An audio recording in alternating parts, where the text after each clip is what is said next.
ഇന്നത്തെ വചനചിന്ത: ഭയം തളർത്തും, വിശ്വാസം വളർത്തും. ഈ നല്ലൊരു പ്രഭാതത്തിൽ വചനം ശ്രവിക്കുന്ന പ്രിയ ദൈവജനമേ, ജീവിതത്തിൽ മനുഷ്യനെ ഏറ്റവും അധികം പിടിച്ചു നിർത്തുന്ന ഒരു കാര്യമാണ് ഭയം. നാളെയെക്കുറിച്ചുള്ള ഭയം, രോഗത്തെക്കുറിച്ചുള്ള ഭയം, കുടുംബ പ്രശ്നത്തെക്കുറിച്ചുള്ള ഭയം. പലവിധ ഭയങ്ങൾ മനുഷ്യൻ്റെ മനസ്സിൽ വരാറുണ്ട്. ഭയം മനുഷ്യനെ ബലഹീനനാക്കും, പ്രത്യാശ നഷ്ടപ്പെടുത്തും, മുന്നോട്ട് പോകുവാൻ തടസ്സമുണ്ടാക്കും. എന്നാൽ ദൈവവചനത്തിൽ 365 പ്രാവശ്യം ഭയപ്പെടേണ്ട എന്ന് അരുളി ചെയ്യുന്നു. ഓരോ ദിവസവും പ്രശ്നങ്ങളുടെ നടുവിലൂടെ, പ്രതികൂലങ്ങളുടെ നടുവിലൂടെ കടന്നു ചെല്ലുമ്പോൾ ദൈവം വിളിച്ചു പറയുന്നു, ഭയപ്പെടേണ്ട.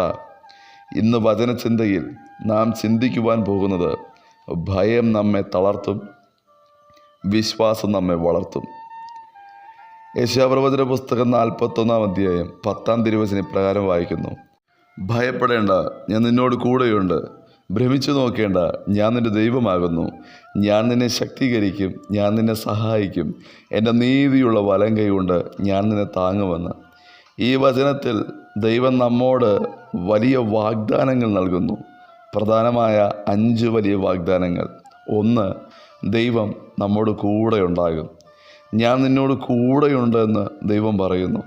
പ്രശ്നങ്ങൾ കടന്നു വരുമ്പോൾ, പ്രതികൂലങ്ങൾ കടന്നു വരുമ്പോൾ, തകർച്ചകൾ കടന്നു വരുമ്പോൾ, രോഗം കടന്നു വരുമ്പോൾ, ആരോഗ്യം നഷ്ടപ്പെടുമ്പോൾ, കടഭാരമേറി വരുമ്പോൾ, മനുഷ്യർ നമ്മെ കൈവിടാം, മനുഷ്യർ നമ്മെ വിട്ടുപോകാം. ഏറ്റവും പ്രതീക്ഷയോടുകൂടെ ആയിരിക്കുന്ന സുഹൃത്തുക്കൾ മാറിപ്പോകാം. എന്നാൽ കർത്താവ് ഒരിക്കലും ഉപേക്ഷിക്കുകയില്ല.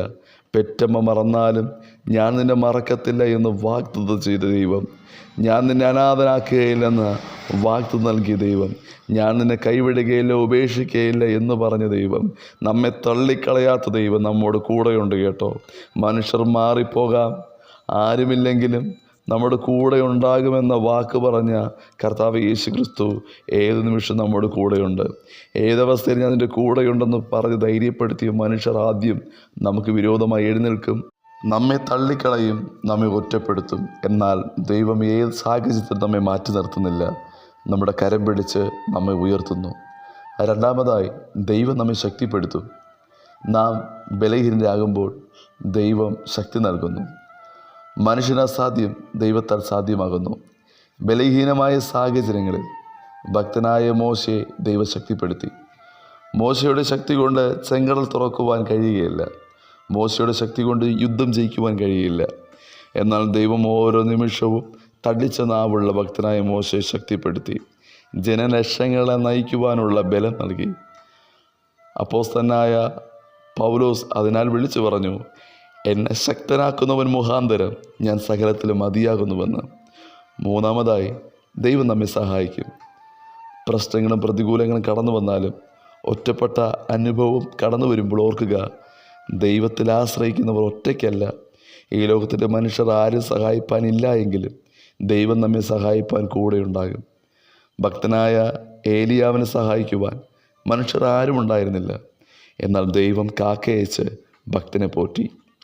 പ്രതീക്ഷകൾ അസ്തമിച്ച ഹാഗറിൻ്റെ അരികിൽ മനുഷ്യരാരും സഹായിക്കാൻ കടന്നു വരാതിരുന്നപ്പോൾ ദൈവം ഹാഗറിന് വേണ്ടി ദൂതനയച്ച് ഉറവ തുറപ്പാനിടയായി. നാലാമതായി, ദൈവം നമ്മെ താങ്ങും. നാം തളർന്നു പോകുമ്പോൾ ദൈവത്തിൻ്റെ കരം നമ്മെ താങ്ങുന്നു.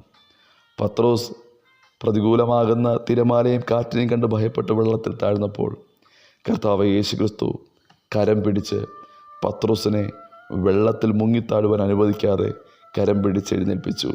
അതെ, നമ്മെ താങ്ങുന്ന, നമ്മെ മുന്നോട്ട് നടത്തുന്ന, നമ്മെ വീണു പോകാതെ കരുതുന്ന ഒരു യേശുവിനെ നാം ആരാധിക്കുന്നത്. അഞ്ചാമതായി, ദൈവം ഭയത്തെ വിശ്വാസമായി മാറ്റും. ഭയമുള്ളിടത്ത് വിശ്വാസം വളരുമ്പോൾ അവിടെ അത്ഭുതങ്ങൾ സംഭവിക്കാനിടയാകും. ആ നിമിഷം ഭയം മാറി വളരെ ധൈര്യത്തോടെ, വിശ്വാസത്തോടു കൂടെ മുന്നോട്ട് ചലിക്കുവാൻ കഴിയും. എസ്തറിൻ്റെ പുസ്തകം വായിക്കുമ്പോൾ എസ്തറിൻ്റെ ധൈര്യം കാണാം. യഹൂദയിലെ അനാഥയായ പെൺകുട്ടി ശരിയായ സമയത്ത് ശരിയായ തീരുമാനം കണ്ടെത്തുവാൻ, മറ്റുള്ളവരുടെ ജീവിതവും അനുഗ്രഹമാക്കി മാറ്റുവാൻ, പരിപാലിപ്പാൻ മോർദെഖായി ഏൽപ്പിച്ച ഉത്തരവാദിത്വം ശ്രദ്ധയോടുകൂടെ ചെയ്ത് യഹൂദകുലത്തെ മുഴുവനും പ്രാർത്ഥനയോടുകൂടി ഇടിവിൽ നിന്ന് സംരക്ഷിച്ച് സകല ജനത്തെയും രക്ഷിപ്പാനിടയായി. വചനം ശ്രവിക്കുന്ന പ്രിയ ദൈവജനമേ, നമ്മുടെ ജീവിതത്തിനകത്ത് ഭയപ്പെടുത്തുന്ന വിഷയങ്ങളുണ്ടാകാം. എത്ര ഭയമാണെങ്കിലും ഒരു എസ്തറിനെ പോലെ, ഒരു മോശയെ പോലെ, ഒരു യോസേഫിനെ പോലെ ദൈവത്തിൽ ആശ്രയിച്ച് ഭയം തളർത്തുവാനല്ല, വിശ്വാസം വർദ്ധിപ്പിക്കുവാനാണെന്ന് തിരിച്ചറിഞ്ഞ് ഈ നാളുകൾ ജീവിതത്തിനകത്ത് അസാധാരണമായ ഒരു വിശ്വാസം വർദ്ധിക്കുവാൻ, വിശ്വാസത്തോടുകൂടെ അനേക കാര്യങ്ങൾ ചെയ്യുവാൻ വചനം ശ്രവിക്കുന്ന ഏവർക്കും കർത്താവ് കൃപയും അധികാരവും നൽകുമാറാകട്ടെ. God bless you. ആമേൻ.